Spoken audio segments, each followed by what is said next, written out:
Apa benang merahnya? Tidak terkontrol. Apa lagi? External factor. Betul ya? Apa lagi? Boleh lihat saya? Digital growth. Apa lagi? Sekarang lihat saya. Itu tidak salah ya, itu bagus. Tapi saya ingin menyampaikan perspektif kami di SQ Corporation. Salah satu benang merahnya dari semua tantangan yang kita hadapi di depan ini, Bapak Ibu, tadi Bapak Ibu pun sudah menyimpulkan. Tantangan yang kita hadapi hari ini makin banyak atau makin sedikit? Makin kompleks atau makin simpel? Perubahannya makin lama atau makin cepat? Dan itu sebuah keniscayaan. Jadi kalaulah tadi Bapak Ibu mengatakan kompetitor makin banyak karena di luar sana pun perubahan terjadi begitu cepat. Ya, listrik jadi naik, pajak jadi naik, karena itulah memang situasi global yang terjadi. Pertanyaan saya, bisa tidak kita menghindari semua tantangan ini? Katakan yang keras. Jadi apa harus kita lakukan? Harus kita jalan yang kita hadapi, betul begitu? Setuju? Nah, jangan sampai ibu-ibu IWAPI dan para undangan semua dalam ruangan ini tantangannya sangat cepat, makin kompleks, makin banyak. Jangan sampai orang-orang di IWAPI dan semua dalam ruangan ini itu hanya seperti sindikat. Boleh lihat saya? Tantangannya seperti hanya Ferrari supercar 6300 cc, tapi orang-orangnya hanya seperti city car 1000 cc. Boleh lihat saya? Kalau di sebuah lintasan balap dibalapkan antara Ferrari dengan Agya, kira-kira apa yang akan terjadi? Enggak. Jauh, betul? Kura-kura sama kijang. Ketinggalan jauh, betul? Jadi apa yang kita lakukan? Mempersiapkan diri. Apa yang harus kita lakukan? Beradaptasi. Gimana cara supaya bisa beradaptasi? Cari ilmu di sini. Berubah mindset. Apa lagi? Apa yang harus kita lakukan dengan diri kita? Apa harus kita lakukan dengan orang-orang di sekeliling kita? Apa harus kita lakukan dengan tim kita? Upgrade, betul begitu? Upgrade. Betul begitu? Apa harus kita upgrade? Mindset. Apa lagi? Skill, apa lagi? Strategi, apa lagi? Mental, apa lagi? Sistem, apa lagi? Nah, itu semua bagus. Izinkan saya menyampaikan perspektif kami di SQ Corporation.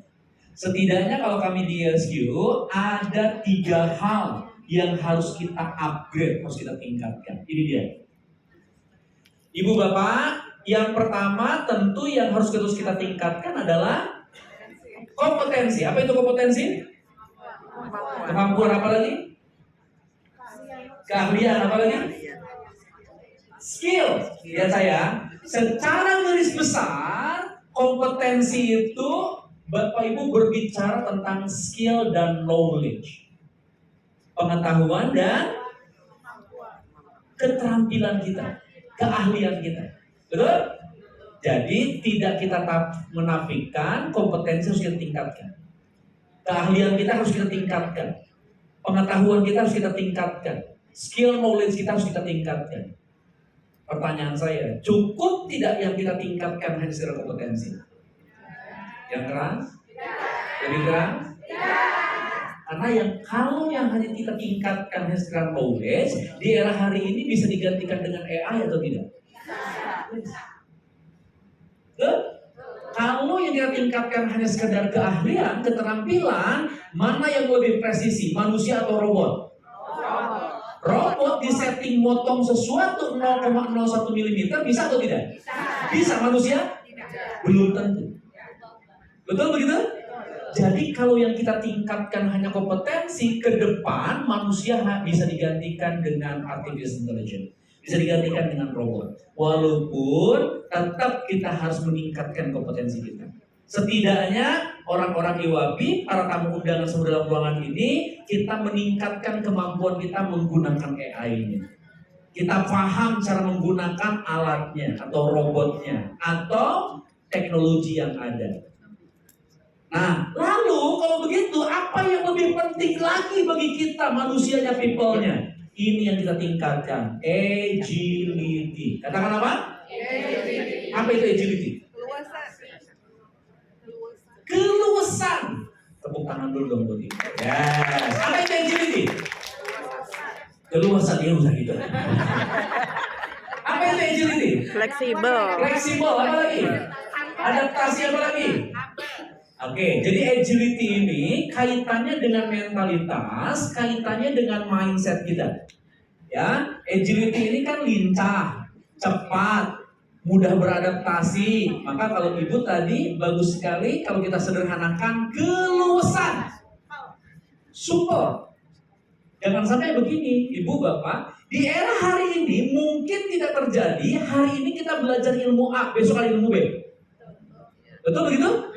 Jangan sampai kita tidak agile, tidak punya mental tangguh, tidak punya growth mindset.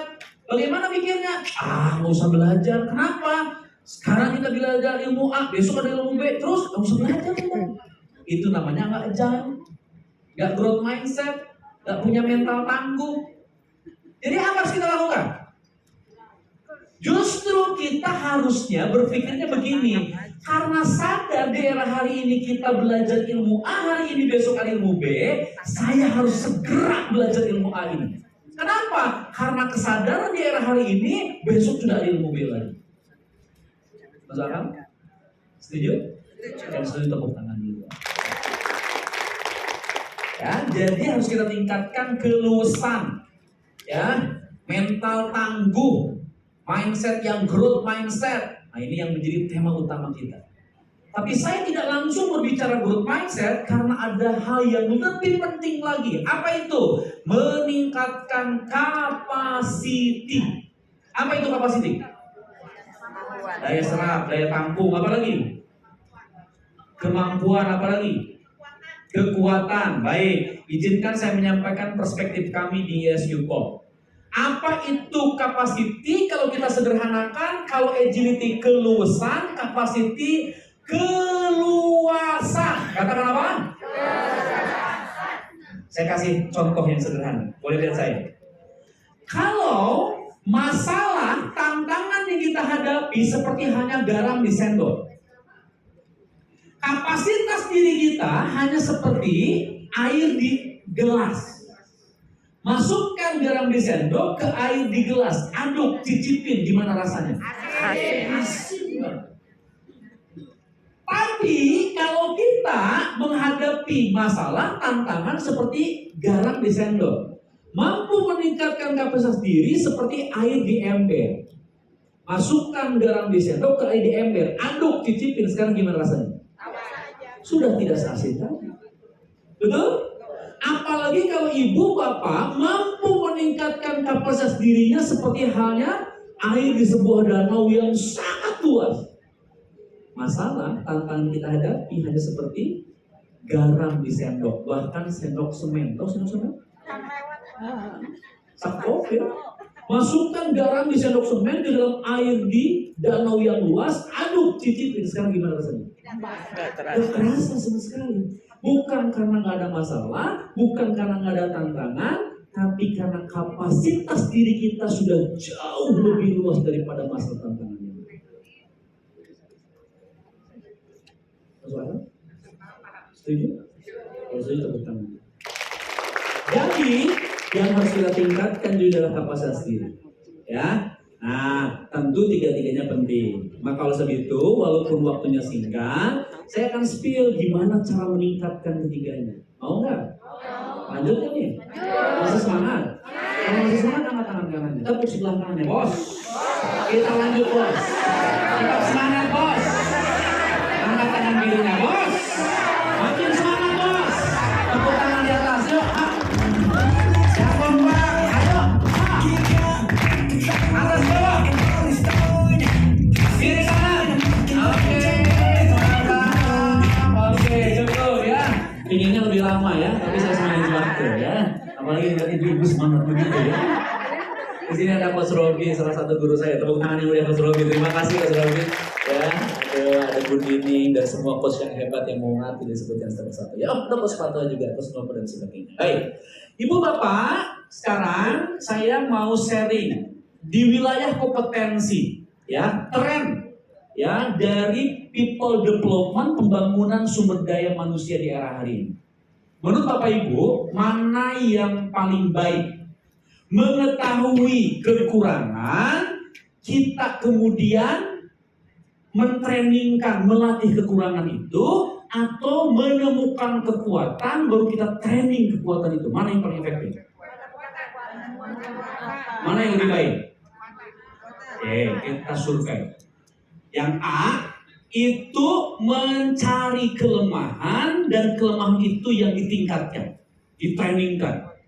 Yang B, itu mencari kekuatannya, potensinya, kelebihannya, itu yang ditingkatkan. Mana yang paling efektif efisien? A atau B? Nah, kita survei. Yang A jawabannya, angkat tangan kanannya. Wah, ya, turunkan tangan.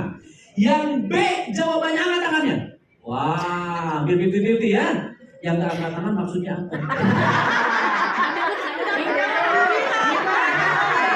Oh, bingung ya. Oke. Baik, Bapak Ibu, maka mari kita lihat bersama-sama ya di wilayah kompetensi. Ini dia nih. Kita lihat hasil studi di Nebraska University. Ada yang pernah dengar belum? Ada yang pernah dengar belum? Yang pernah boleh nyambung? Yang belum geleng? Yang bingung putar kepalanya? Kenapa bingung putar? Izin ya, saya metodologi seperti ini boleh ya? Kenapa ini jam rawan, apalagi dari Banten, dari Bogor gitu ya. Kalau saya hanya seperti ceramah, bicara begitu ya, kebayang saya bicara ibu khusyuk. Jadi tolong ikut terlibat ya. Yang pernah dengar kisah Nebraska ini boleh anggukan kepalanya? Yang belum ya? Yang bingung putar? Masih ada yang putar? Baik, kita lanjut kalau gitu ya. Jadi begini kisahnya. Di Nebraska University dilakukan riset penelitian tentang kemampuan baca cepat. Ya. Di awal dilakukan pretest. Di pretest ternyata ada dua kelompok besar. Jadi ada yang dikelompokkan bertalenta, berpotensi, punya potensial. Kenapa belum diapa-apain, belum di-training, belum dilatih, belum diapa-apain, sudah 225 kata per menit kemampuan bahasa cepatnya. Ini word per menit. Tapi ada kelompok kedua, dia di awal di pretest hanya 90 kata per menit. Maka dikelompokkan room for improvement. Karena ini menggunakan positif psikologi.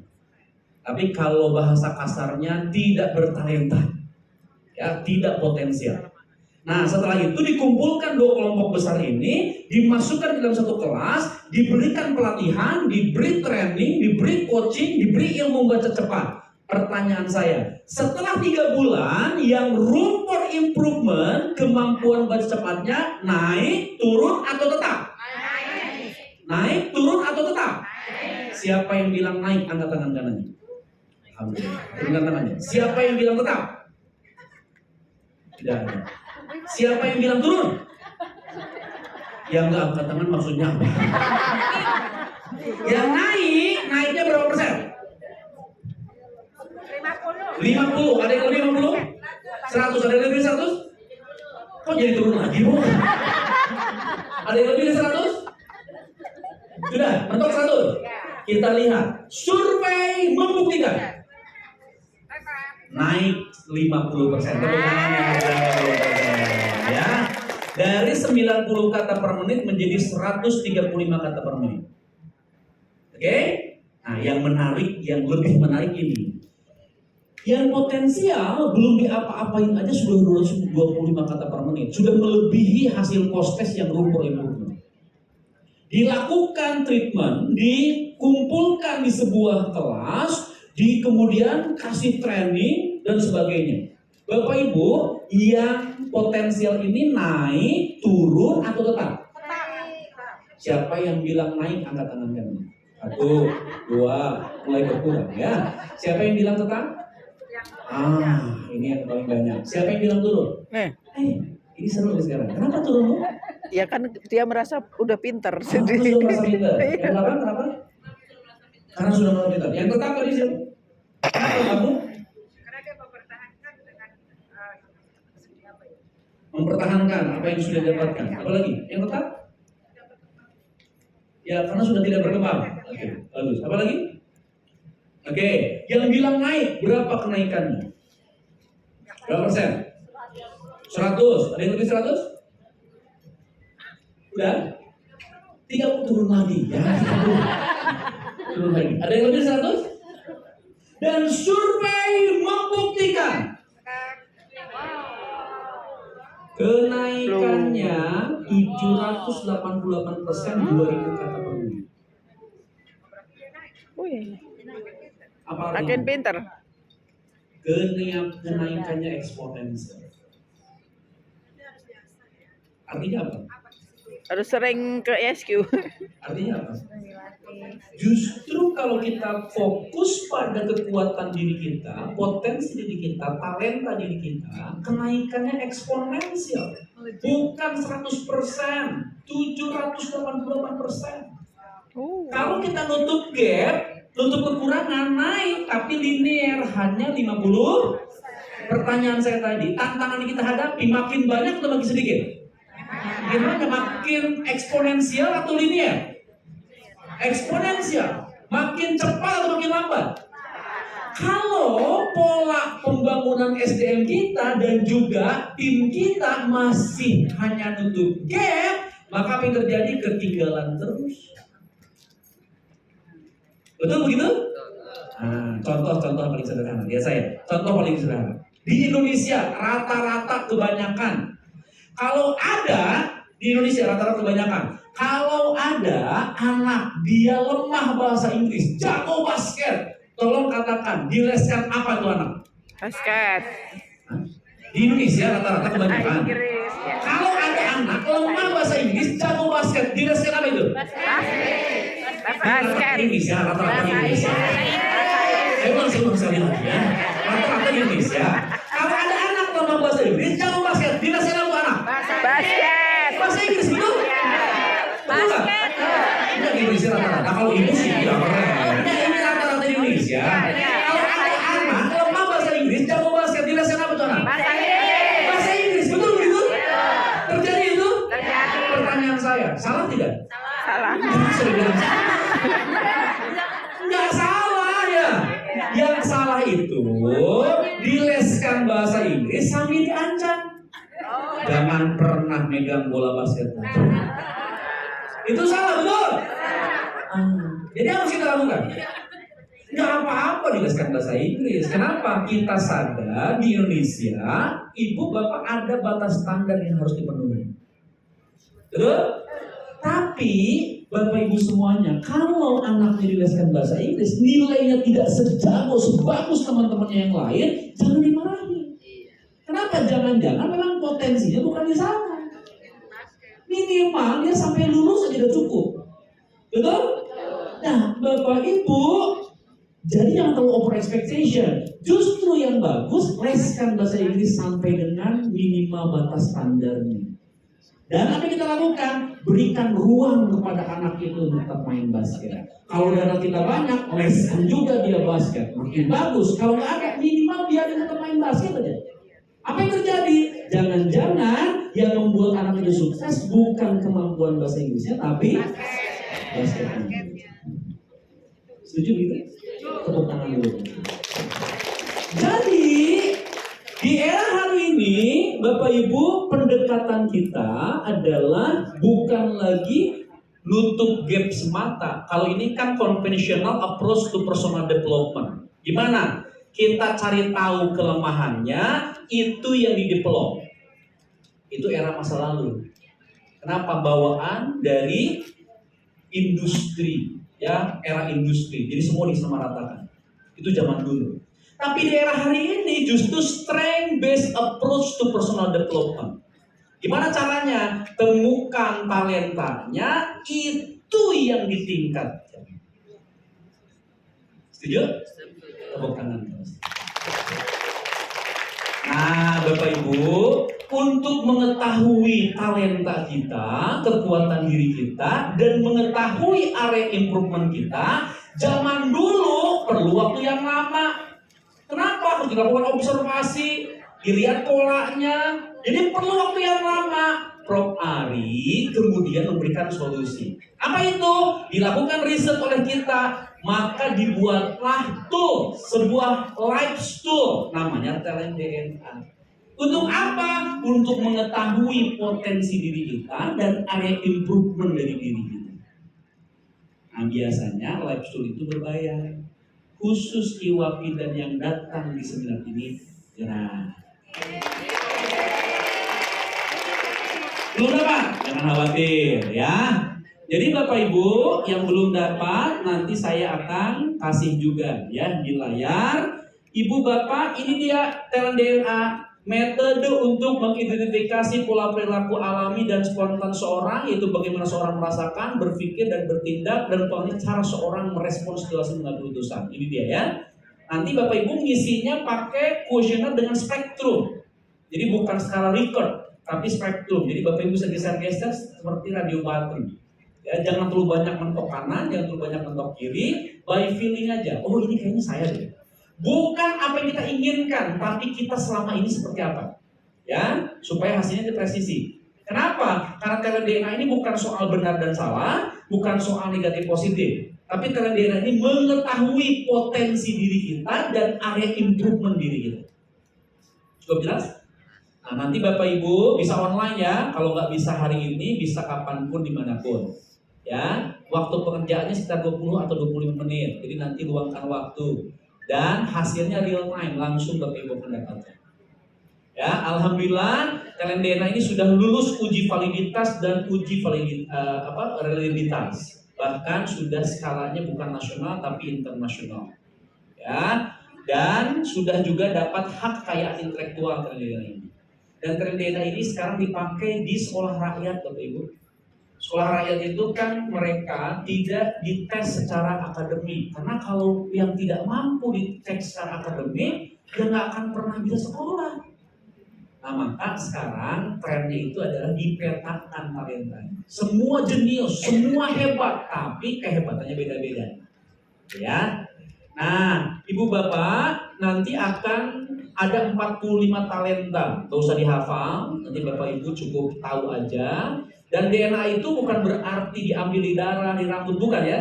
DNA ini hanya untuk menunjukkan bahwa Ibu Bapak setiap manusia itu unik.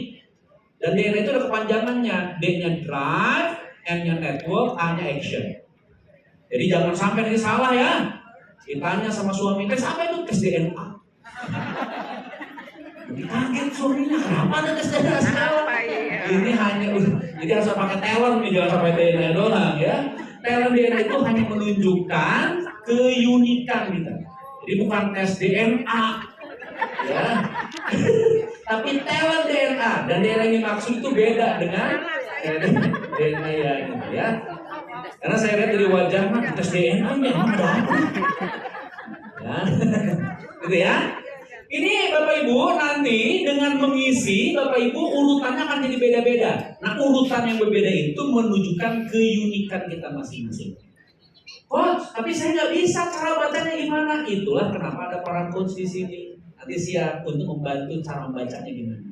Ya, memaksimalkannya dengan di coaching. Coach, saya nggak bisa hari ini karena saya lagi repot harus buru-buru. Ibu Bapak, hari ini dengan era teknologi ada AI, Artificial Intelligence, yang bisa diajak ngobrol untuk melakukan coaching training. Ya, jadi kalau misalkan sekarang sibuk, nggak apa-apa, ngisi aja dulu, nanti konsultasinya bisa menggunakan AI. Tapi AI-nya sudah dibidding dengan khusus talent DNA. Jadi beda dengan ChatGPT, beda dengan Gemini, beda. Jadi ini khusus AI tentang talent DNA. Nah, mimpinya kami ini akan menjadi lifestyle. Jadi nanti kalau Bapak Ibu sudah ngisi, bahkan nih, misalkan gini, ya, di kantin carikan makanan yang sesuai dengan talenta saya. Nanti AI akan jawab, oh makanan yang paling cocok adalah ini. Gitu. Oh, segala ibu mah cireng kan. Nah, gitu ya. Nah, jadi nanti boleh. Nah, kabar baiknya sampai dengan hari ini Bapak Ibu itu semua gratis untuk ibu-ibu. Nah, hanya ada satu angka di muka bumi. Jadi kita hitung kemungkinan ada yang mirip persis itu adalah 119 octadecidian. Jadi Bapak Ibu kita itu nggak bisa disamakan. Ya, kita pilih ini kan masing-masing. Nah, yang penasaran silakan scan. Ini ada WhatsApp group. Ya, nanti kalau yang mau mengundang kami di SQ nanti boleh ada nomor handphone saya di sana. Di sana sudah ada beberapa orang juga. Termasuk yang belum dapat link DNA-nya saya akan kirimkan di WhatsApp group. Termasuk Bapak Ibu tadi terima kasih ya dari Banten. Insya Allah kita akan rencanakan nanti akan ada kegiatan di Banten dan saya sekaligus ingin menyampaikan selamat congratulations kepada Ketua DPD Banten baru. Tepuk tangan dulu ya Bu Reni. Nuhun Bu, terima kasih ya. Alhamdulillah. Dan beliau seorang notaris ya. Wah. Dengan timnya di sini dari Banten luar biasa. Sudah masuk? Nah, sudah ya. Karena kan perlu waktu 20 menit isinya. Kalau sekarang khawatir nanti nggak berburu, nanti saya akan dari WhatsApp group kirimnya ya. Oke, sudah masuk Bu? Nah, sudah sip. Oke, yang belum silakan masuk dulu ya. WhatsApp group bersama saya. Nanti mau nanya tentang